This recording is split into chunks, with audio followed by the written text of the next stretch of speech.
Saya mau sampaikan begini. Orang itu kuat, sukacitanya itu tetap ada kalau orang itu selalu atau seringkali berpikiran positif. Kalau kita seringkali berpikiran positif, kita akan kuat dalam tantangan apapun. Kita pasti sanggup untuk menghadapinya.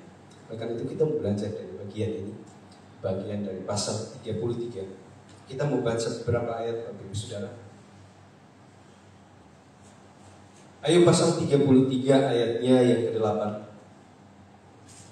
Kita akan baca ayat ini bersama-sama. Ayo pasal 33 ayatnya yang ke-8 sampai ayatnya yang 12.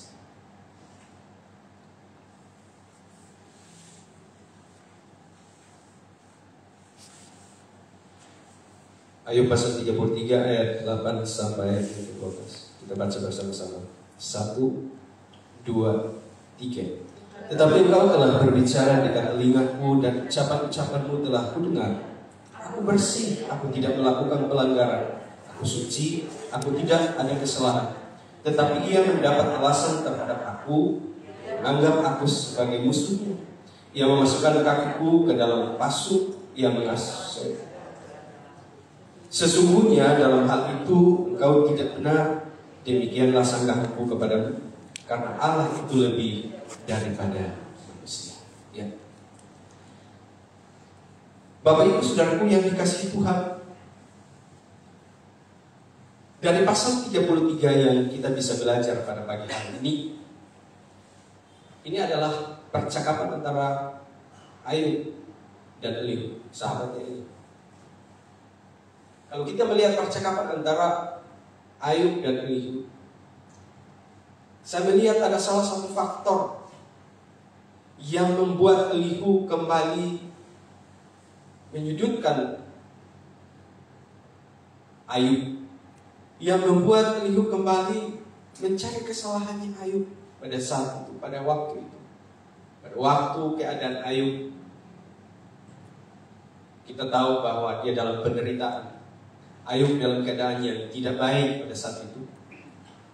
Bukannya dihibur, bukannya dikuatkan, tapi kita lihat Ayub, lihat Elihu kembali menyudutkan, kembali untuk apa? Mencari kesalahannya Ayub. Makanya ayat-ayat yang kita baca, dia mencoba meyakinkan Ayub dari ayat pertama sampai ayat 12 ini. Dia berkata bahwa saya ini juga diciptakan sama dari tanah liat seperti kamu, seperti Ayub. Dan ayat 8 dan sampai ayat 12 di sini yang kita lihat, dia memakai lagi kata-kata Ayub pada saat itu, bahwa dia pernah mendengar Ayub. Ayub berkata bahwa aku ini adalah orang yang suci, aku ini adalah orang yang benar, orang yang tidak pernah salah. Dia memakai kata itu bahwa seolah-olah Ayub itu berkata bahwa dia bukan orang berdosa. Ayub itu tidak pernah berdosa. Tetapi itu disebabkan karena ada salah satu faktor yang membuat Elihu kembali menyudutkan Ayub pada saat itu. Pertanyaan kenapa? Nah, itu bisa terjadi.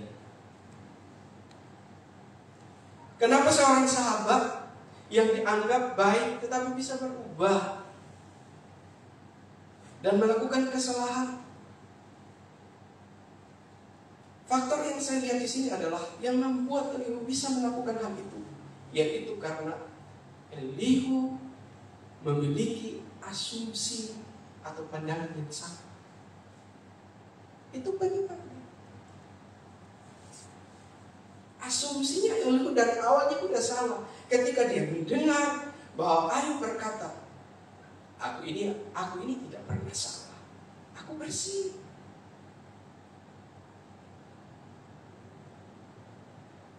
Dia pernah mendengar betul. Tetapi justru dengan perkataan itu dia berusaha untuk menyudutkan Ayub pada saat itu. Kenapa? Karena masalahnya ini asumsi atau pandangan yang salah. Asumsinya salah, akhirnya apa yang terjadi? Rasa tidak puas. Rasa tidak puas dalam hidupnya. Karena dari awalnya dia sudah berasumsi yang salah. Bahwa Ayub pernah berkata bahwa dia itu orang benar, dia itu suci, dia tidak pernah berdosa sama sekali. Salah kan? Padahal bukan maksud Ayub seperti itu. Memang benar, Ayub adalah orang yang benar, kata Alkitab. Tapi Ayub tidak pernah berkata bahwa dia bukan orang yang tidak pernah berdosa. Tapi Ayub berkata begini, masa kesalahan sekecil seperti itu Tuhan menghukum saya seberat seperti ini. Berarti Ayub juga mengakui bahwa ada kesalahan yang dia lakukan. Bukan dia tidak pernah berdosa sama sekali. Dia manusia biasa.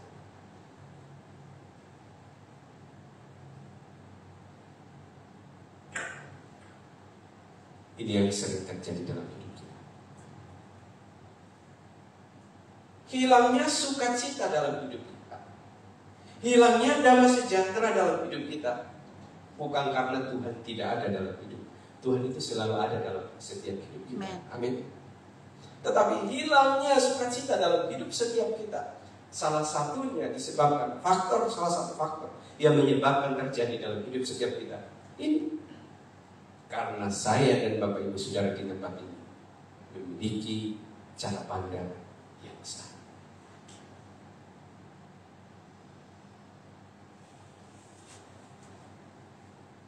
Seringkali kita memiliki cara pandang yang salah dari apa? Dari apa yang kita lihat, dari apa yang kita dengar.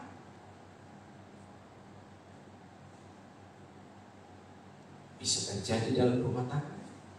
Istri bisa berprasangka yang salah terhadap suami. Suami bisa berpandangan yang salah terhadap istri. Orang tua bisa berpandangan yang salah terhadap anak-anak. Atasan bisa berpandangan yang salah kepada bawahan.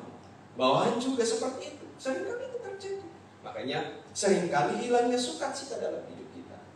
Seringkali hilangnya damai sejahtera dalam hidup kita. Apa yang terjadi? Elihu kecewa.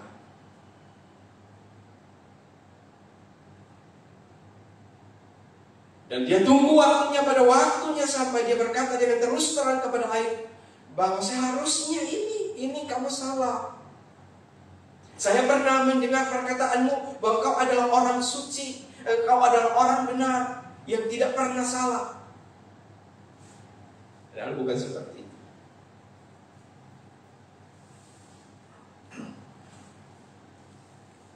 Pagi hari ini firman Tuhan mengingatkan kepada saya dan setiap kita, Bapak Ibu Saudara yang ada di tempat ini,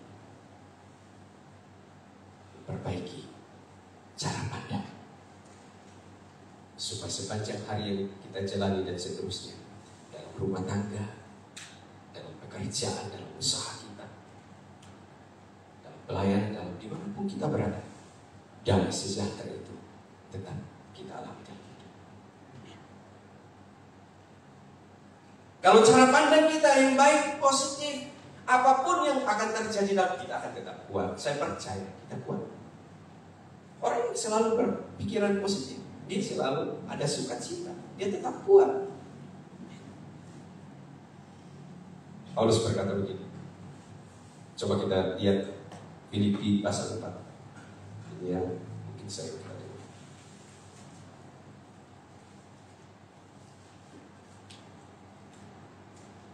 Filipi pasalnya yang keempat. Kita baca ini bersama-sama. Filipi pasalnya yang keempat ayatnya yang ke-8. Ayat 8 dan ayat 9. Kita baca ayat ini bersama-sama. Filipi pasal 4 ayat 8 sampai ayatnya yang ke-9. Kita baca ini bersama-sama. 1, 2, 3. Jadi akhirnya saudara-saudara yang semua yang mulia, semua yang adil, semua yang suci, semua yang manis, semua yang sedap didengar, semua yang disebut dengan kebajikan dan patut dipuji, Pikirkanlah semuanya itu, dan apa yang telah kamu pelajari, dan apa yang telah kamu terima, dan apa yang telah kamu dengar, dan apa yang telah kamu lihat padaku, lakukanlah itu, maka Allah sumber damai sejahtera, Ia akan menyertai.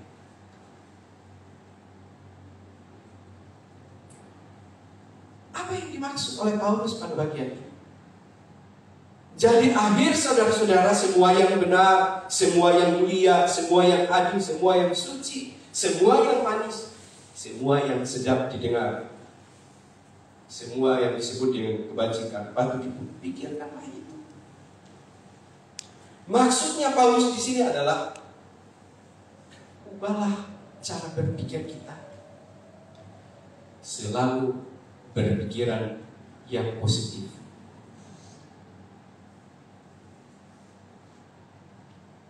Sebagai orang percaya yang seharusnya kita pikirkan dalam hidup ini adalah kita harus berpikiran yang positif. Supaya apa? Sukacitamu, supaya damai sejahtera, kau tetap kuat menghadapi segala sesuatu. Makanya tadi saya katakan, ketika kita dalam hidup kita, dalam pikiran kita, kita selalu berpikiran yang positif, kita akan tetap kuat.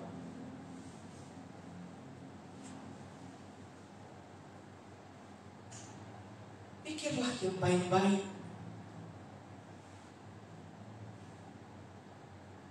Hari yang kita jalani hari-hari ini kan bukan hari yang mudah, bukan hari yang gampang.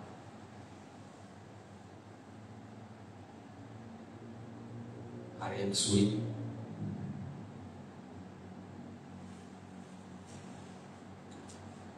Tetapi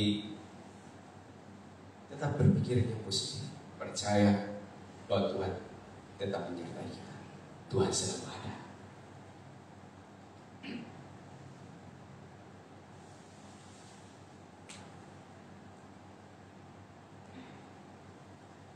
Dua minggu ini saya kurang sehat, Bapak Ibu Saudara.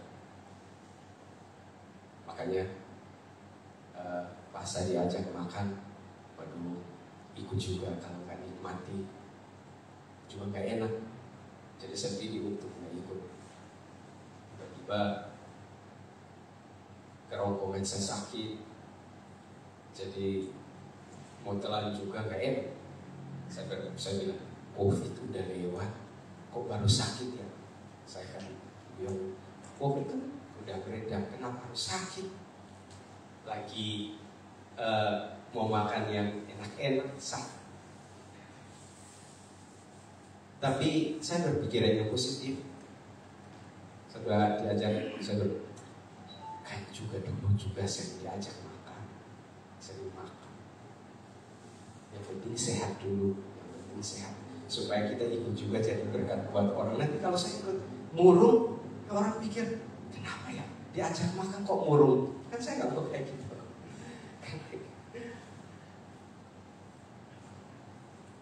Pikiran positif itu membuat kita kuat.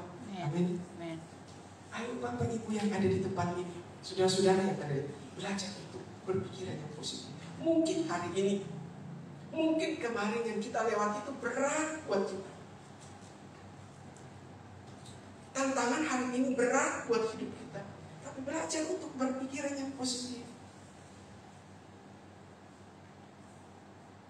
Kalau kita ingat, ada satu kisah di dalam Perjanjian Lama, di dalam Kejadian pasal 13, kalau Bapak Ibu baca begitu, atau ini masih ada waktu nanti kita lihat tentang Abram dan Lot.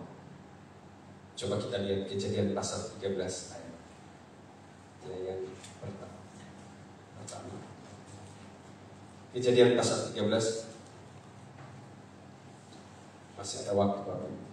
Kejadian pasal 13 ayat 1 sampai ayatnya yang ke-18. Kita baca beberapa ayat saja untuk menjadi acuan untuk saya bisa sebagai. Kejadian pasal 13 ayat 1 sampai ayatnya yang ke-10 saja.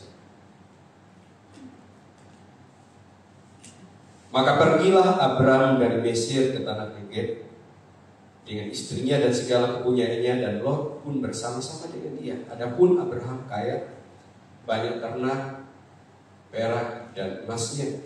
Ia berjalan dari tempat persinggahan ke tempat persinggahan, dari tanah Negeb sampai dekat Betel, di mana kemahnya mula-mula berdiri antara Betel dan Ai, ke tempat mesbah yang dibuatnya dahulu di sana. Disitulah Abraham memanggil nama Tuhan. Juga Lot yang ikut bersama-sama dengan Abraham mempunyai domba dan lembu dan kemah. Tetapi negeri itu tidak cukup luas bagi mereka untuk diam bersama-sama, sebab harta milik mereka sangat banyak, sehingga mereka tidak dapat diam bersama-sama. Ayat 7. Karena itu terjadilah perkelahian antara para gembala Abraham dan para gembala Lot. Waktu itu orang Kanaan dan orang Peris diam di negeri itu. Maka berkatalah Abraham kepada Lot, janganlah kiranya ada perkelahian di antara aku dan engkau, dan antara para gembalaku dan para gembalamu, sebab kita itu kerabat. Bukankah seluruh negeri ini terbuka untuk engkau? Baiklah, pisahkanlah dirimu daripadaku. Jika engkau ke kiri, maka aku ke kanan. Jika engkau ke kanan, maka aku ke kiri. Maka Lot melayangkan pandangannya, dan dilihatnya bahwa seluruh lembah Yordan banyak air, seperti taman Tuhan, seperti tanah Mesir sampai ke Suar. Hal itu terjadi sebelum Tuhan memusnahkan Sodom dan Gomora, dan seterusnya. Kisah cerita ini menceritakan begini. Firman Tuhan berkata bahwa pada saat itu mereka diberkati sekali, diberkati dan sangat kaya. Abraham dan Lot pada saat itu mereka sangat kaya, kata firman Tuhan. Dan ternak-ternak mereka sudah tidak bisa ditampung. Dan terjadi perkelahian antara apa? Antara para gembalanya Lot dan Abraham. Apa yang terjadi? Lot berkata begini, kalau daripada kita berantem, ada permusuhan di antara kita, bahasa sederhananya seperti ini. Kalau kamu pilih ke kanan, aku ke kiri. Kalau kamu pilih ke kiri, aku ke kanan. Dan ayat yang ke-10 yang tadi kita baca, tiba-tiba Lot melayangkan pandangannya. Dia melihat lembah Yordan. Di situ tanah yang subur, penuh dengan air, rumput yang hijau. Artinya apa? Terbaik seperti itu. Dan Lot berkata, ya sudah. Apa yang kita bisa belajar dari pertanyaannya begini, kenapa Abraham tidak mau? Bukankah Lot itu Abraham yang bawa?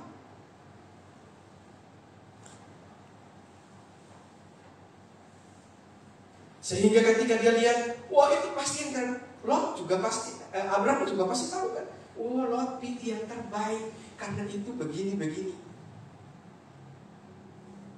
Tapi kenapa Abraham tidak marah?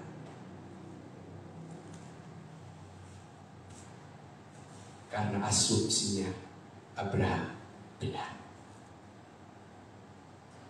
Yang di pikirannya Lot memang tidak salah, karena dia pikir yang terbaik untuk apa? Untuk ternaknya, untuk selanjutnya, itu tidak salah. Tetapi yang dipikirkan Lot tidak berpikir apa yang ada di sana. Dikatakan bahwa orang-orang yang di sana itu jahat. Mereka tidak takut sama Tuhan, mereka berbuat jahat. Dan apa yang terjadi? Itu adalah Sodom dan Gomora yang Tuhan hancurkan. Tetapi kita melihat Abraham, dia punya asumsi yang benar, pandangan yang benar, bahwa dimanapun Tuhan tunjuk, dimanapun Tuhan berikan, mau itu baik, pasti itu yang terbaik. Kenapa? Karena Abraham selalu berpikiran yang positif. Apa yang dia lakukan, apa yang dia alami, apa yang Tuhan bawa, tunjukkan dimanapun dia berada, itu pasti diberkati.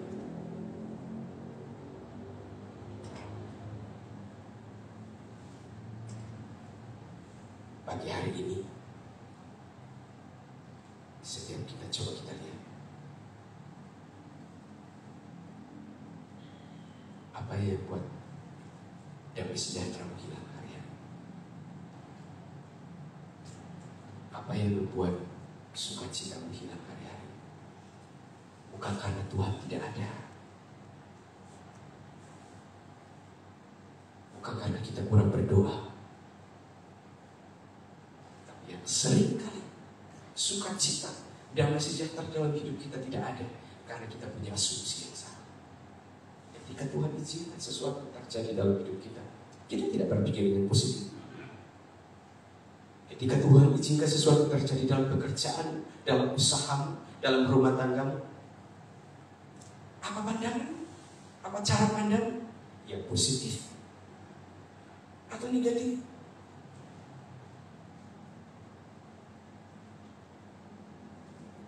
Itu yang seringkali membuat hal yang terbaik, hal yang baik-baik dalam hidup jauh dari kita, jauh dari saya, jauh dari Bapak. Karena asumsi kita salah.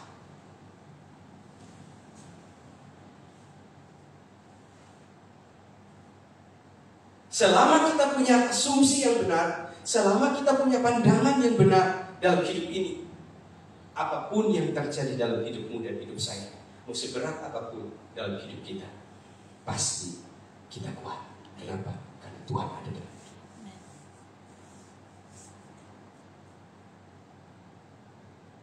Karena itu, pikirkanlah yang baik-baik.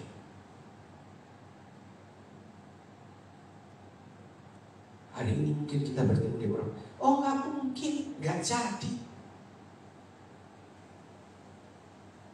Respon kita apa? Yang kita pikirkan apa? Iya. Atau kita berpikir yang positif. Walaupun pagi ini nggak jadi, pasti sore jadi. Walaupun pagi ini tidak ada, sore ada. Walaupun hari ini tidak ada, besok ada. Kenapa? Karena Tuhan masih ada. Karena Tuhan yang percaya itu Tuhan yang hidup, yang masih ada dalam hidup saya dan hidup Bapak Ibu. Makanya kenapa kita bisa kuat sampai hari ini? Karena selalu ada pikiran yang positif. Kita selalu berpikir, Tuhan selalu menyertai. Kenapa saya bisa kuat sampai hari ini? Kenapa Bapak Ibu masih kuat? Betul kita masih sehat. Tetapi yang membuat kita sehat sampai hari ini karena kita selalu berpikiran yang positif.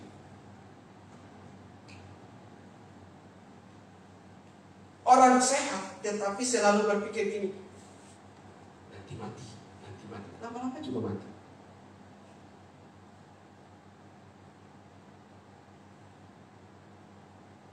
Kita sehat tapi kita takut, kita berpikiran yang negatif. Nanti begini. Lama-lama juga terjadi dalam hidup kita. Makanya Ayub berkata begini, apa yang kamu takutkan itu yang terjadi padamu. Karena itu hari ini belajar apa yang kita akan alami hari ini. Saya tidak tahu apa yang akan saya alami, tapi saya percaya apa yang saya alami hari ini pasti Tuhan menyertai. Mau baik atau mau buruk, yang saya percaya Tuhan akan menyertai. Saya juga berdoa buat Bapak Ibu Saudara saling mendoakan satu sama lain. Tantangan pasti hari ini ada, tetapi tetaplah berpikiran yang positif bahwa Tuhan tidak pernah meninggalkan saya.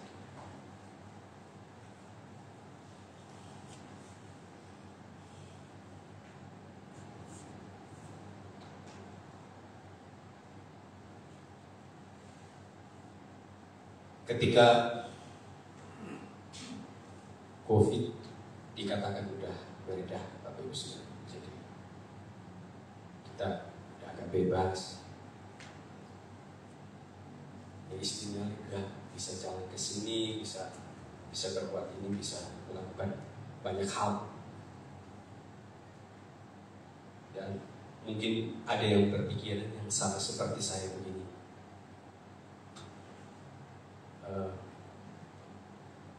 Udah selesai, maksudnya udah tantangan-tantangan hidup yang kita alami, ya udah lega seperti itu. Saya berpikir seperti itu Bapak Ibu. Saya berpikir, ya udah selesai, udah lega, pasti ada jalan. Justru selesai bukan tantangan, bukan selesai. justru tantangannya tambah-tambah. Saya berpikir, ya Tuhan, harus kuat. Ketika saya dapat firman ini, saya dikuatkan dengan firman. Ternyata dalam setiap masalah apapun, selain kita butuh Tuhan dalam hidup, dari kitanya adalah apa? Kita harus selalu berpikir yang positif. Karena kita punya Tuhan. Karena saya dan Bapak Ibu Saudara punya Tuhan yang hidup.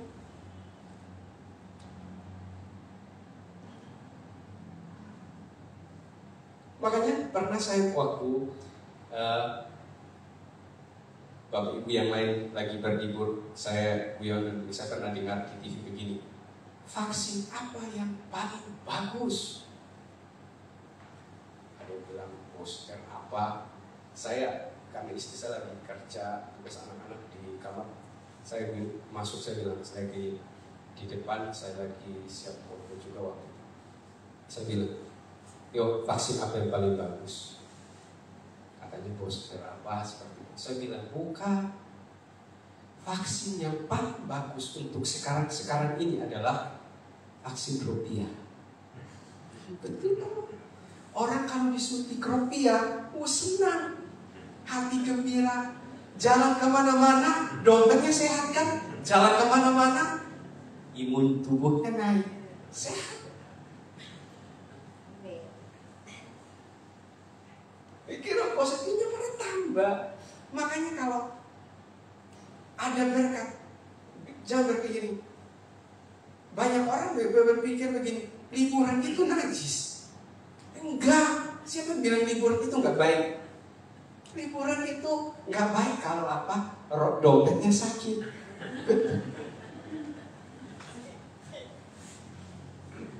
Liburan itu sehat. Yang penting dimanapun kita berada, kita ingat Tuhan. Amin. Itu yang penting. Kalau kita cuma di Cirebon, kita takut nanti kalau pergi, nanti gini. Tapi kalau kita di Cirebon, kita nggak ingat Tuhan, ya tetap sakit ya sakit. Kalau ada berkat ya nikmati. Jangan mau ke pasar dilarang, mau ke mall dilarang, mau ke sini takut mati, mau ke sini. Yang namanya kematian itu tidak bisa dilarang oleh siapapun. Mau tiduran aja di rumah tiba-tiba nggak bangun lagi, bisa.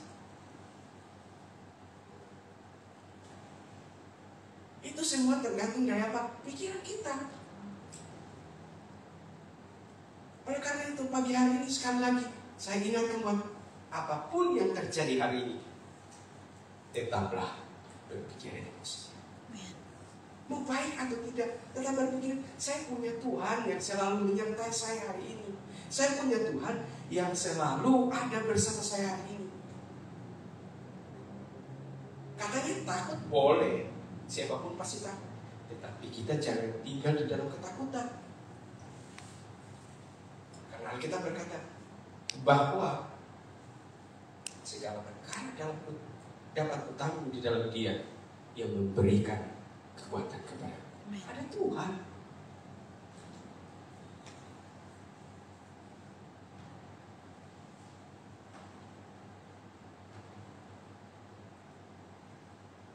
Makanya hari ini kita diingatkan kembali, sukacita itu penting, damai sejahtera itu penting buat hidup kita. Oleh karena itu, tetap dan terus berpikir yang positif supaya kau kuat dan damai sejahtera dalam hidup tetap ada untuk selama-lamanya. Tuhan Yesus memberkati kita semua.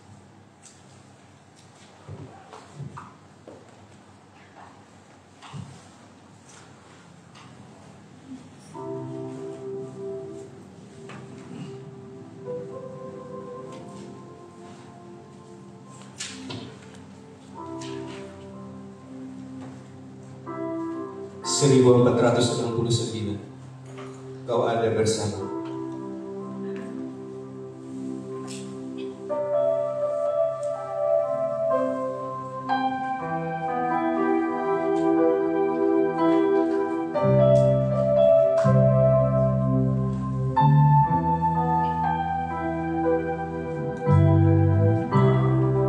ada bersamaku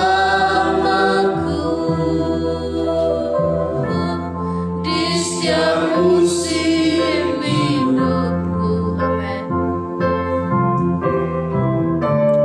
Tak pernah kau biarkan ku sendiri. kekuatan di jiwaku.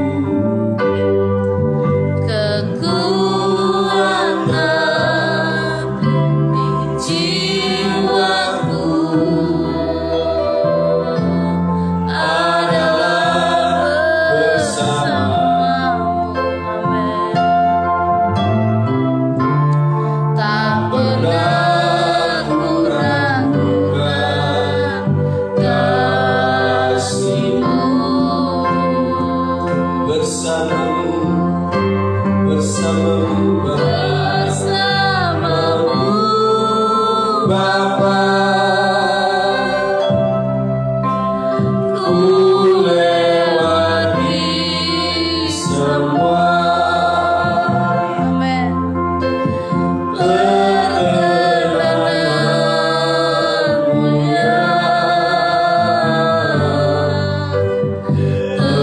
teguhkan hatiku. Engkau yang bertindak, memberi pertolongan. Anugerah-Mu Tuhan jauh besar melimpah bagiku. Kau ada bersamaku. Kau ada bersamaku di setiap musim hidup. Amin. Tak pernah kau biarkan ku sendiri. Kekuatan di jiwaku, kekuatan di jiwaku adalah bersamamu. Amin. Haleluya. Tak pernah Ku ragukan kasih-Mu.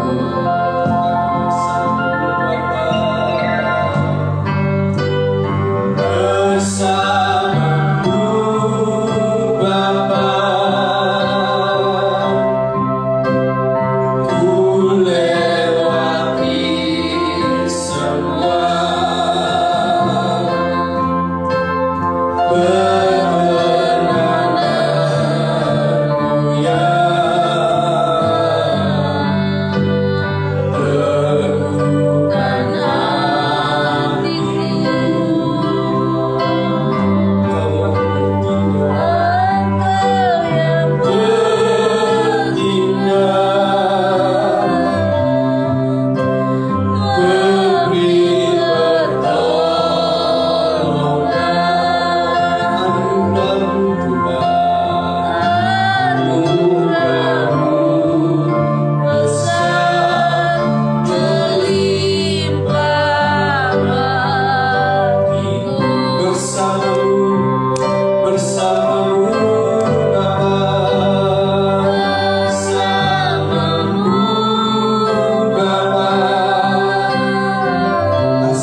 kami sembah Engkau, kami muliakan. Kaulah yang kami tinggikan. Kau Allah yang dapat kami percaya. Kau Allah yang kami sembah. Kau Allah yang dapat kami.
Kami perlu anugerah. Amin.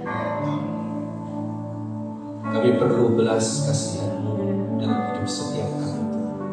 Amin. Supaya kami dimampukan untuk selalu berpikiran yang positif. Apa yang kami alami, apa yang kami dengar, apa yang kami lihat, apa yang kami alami dalam hidup. Ya Yesus. Kami tetap punya asumsi yang benar, yang baik. Karena Tuhan yang kami sembah sampai sampai saat ini, Tuhan yang tetap hadir, ada dan selalu ada bersama kami. Ya Yesus. Oleh karena itu ketakutan, kekhawatiran dalam bentuk apapun, kecemasan dalam hidup kami, pagi hari ini kami sudah tolak letakkan di dalam Dalam nama Yesus. Karena kami punya Tuhan yang berkuasa. Amen. Kami punya Tuhan yang tidak pernah meninggalkan setiap kehidupan kami. Makasih Tuhan buat firman-Mu yang sudah menguatkan iman percaya kami. Kami percaya pagi hari ini kami akan semakin kuat di dalam. Amen. Apa yang kami kerjakan, apa yang kami lakukan, tetap ada penyertaan Tuhan di dalamnya. Terima kasih banyak Tuhan Yesus. Terima kasih. Kami angkat tangan kami berdoa buat setiap nama-nama yang ada di dalam Tofles ini. Kami berdoa di dalam nama Tuhan Yesus. Kalau Tuhan sudah berkemurahan dan beranugerah buat setiap hidup kami diselamatkan. Kami rindu pada pagi hari ini setiap nama-nama yang ada di dalam Tofles ini. Kami tidak sebutkan satu persatu siapapun mereka yang ada di dalam Tofles. Di dalam nama Tuhan Yesus, Roh Kudus sudah bekerja menjamah setiap mereka, dan pagi hari ini mereka sudah diselamatkan di dalam nama Tuhan Yesus. Keselamatan mereka teroleh seperti apa yang kami alami dalam hidup kami. Terima kasih Tuhan Yesus, terima kasih. Kami percaya pagi hari ini ada berkat yang terbaik yang Tuhan sudah sediakan buat setiap kami. Oleh karena itu, puaskan kami dengan kasih setia Tuhan, agar sepanjang hari ini ada sorak-sorai dalam setiap hidup kami. Teguhkan perbuatan tangan kami, apa yang kami kerjakan, apa yang kami lakukan, dibuat Tuhan berhasil adanya. Dan dengan keberhasilan ini dan kebersihan yang kami alami sepanjang hari ini, kami menjadi saksi untuk kemuliaan nama Tuhan. Terima kasih banyak Tuhan. Hanya di dalam nama Tuhan Yesus Kristus kami menutup doa bagi pada pagi hari. Haleluya.